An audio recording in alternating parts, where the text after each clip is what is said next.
In this video, I'll show you how to create a sales receipt in QuickBooks Online. So this is perfect for recording a sales when you get paid right away.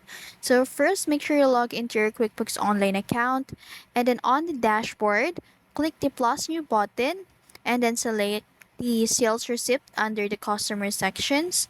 So click this, and in here, you'll need to choose the customer name from the drop-down list, or you can click the add new button if it's their first time. So in here, enter the payment method, deposit to account, and date of the transaction. So it's up to you. Fill out all the forms in here, and now scroll down, and then in here you'll need to add the products or services.